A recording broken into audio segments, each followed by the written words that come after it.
नमस्कार मित्रांनो, आपल्या सर्वांचे नवनाथ भक्तिसारच्या अध्याय 22 मध्ये स्वागत.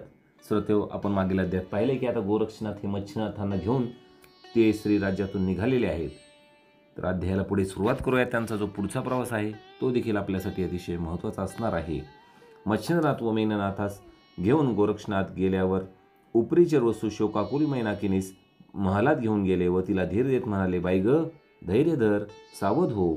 तू ज्याबद्दल शोक करीत आहेस ते सर्व अशाश्वत आहे हे लक्षात घे. क्षणिक वस्तूंचा मोह धरून काय उपयोग. मच्छिंद्र कामापुरते तुझ्या पाशी आले आणि कार्यसमता स्वहिताचा विचार करून निघूनही गेले, तेव्हा तुलाही स्वहित विचार करायला हवा. तू कोण आहेस, येथे कशी आलीस याचा विचार कर आणि आपल्या पूर्वपदाचा उपभोग घेण्यासाठी माझ्याबरोबर चल. त्यातच तुझे हित आहे.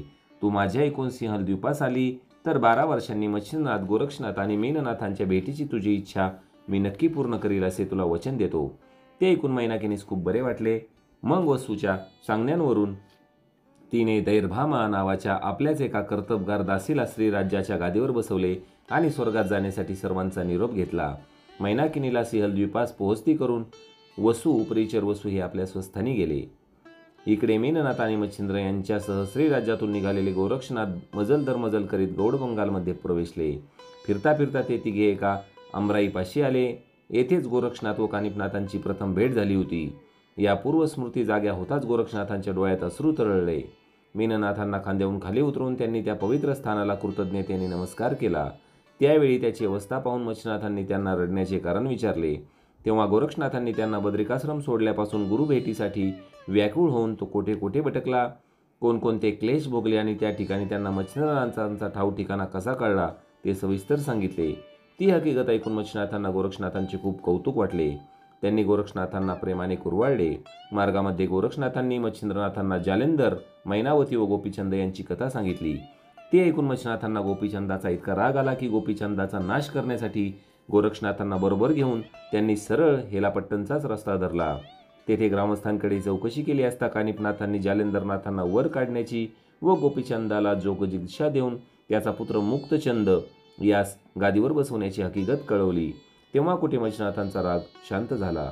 मग त्या तिघांनी राजगृही जाऊन मैनावतीची भेट घेतली. त्यांना पाहून त्या साध्वीला खूप आनंद झाला. तिने त्या तिघांचा उत्तम सन्मान करून 3 दिवस ठेवून घेतले. निरोपाच्या वेळी तिच्या आदरातिथ्याने संतुष्ट झालेल्या नाथांनी तिला अनेक आशीर्वाद दिले.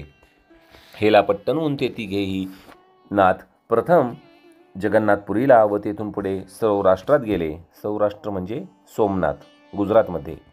सततच्या प्रवासाने थकवा आल्यामुळे त्यांनी तेथेच एका गावात मुक्काम केला. रात्री विश्रांती केल्यावर सकाळी उठून त्यांनी आपली आनिके उरकली. गोरक्षनाथ भिक्षेला गेले आणि गावात हिंडून काही वेळाने मुक्कामी परतले. ते येईपर्यंत मेननाथ झोपलेलाच होता.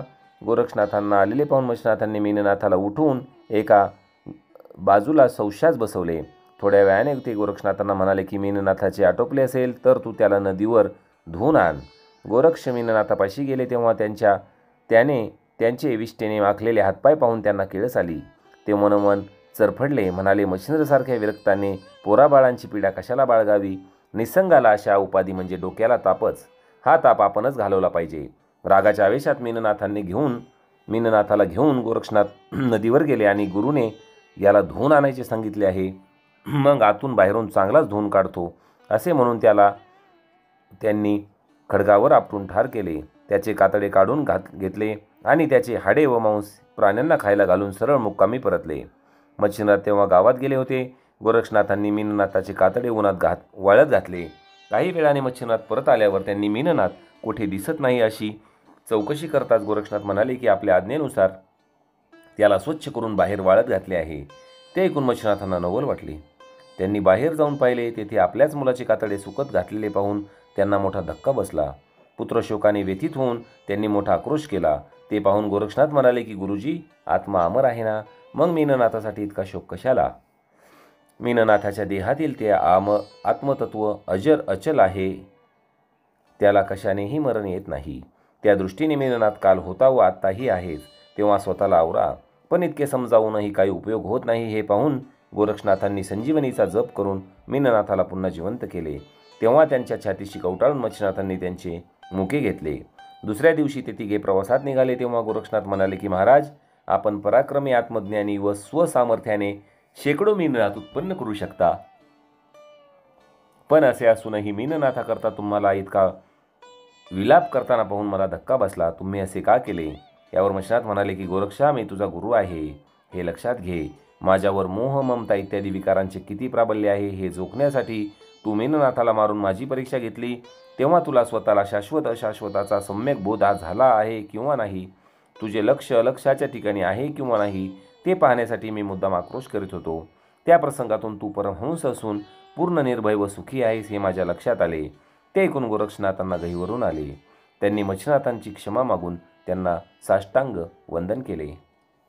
तर पहा मित्रांनो, नवनाथ कथासारच्या अध्याय 22 मध्ये आपण पाहतोय की आता सर्वात प्रथम पाहिले आपण की मैनावती ही आता उपरीचर वसूंनी जसे सांगितले आहे आणि तिची आता स्वर्गात रवानगी झालेली आहे. तसेच उपरीचर वसूंनी मैनावतीला हे देखील सांगितले आहे की तुझी मच्छनाथांची आणि मीननाथाची भेट 12 वर्षांनंतर नक्कीच होणार आहे.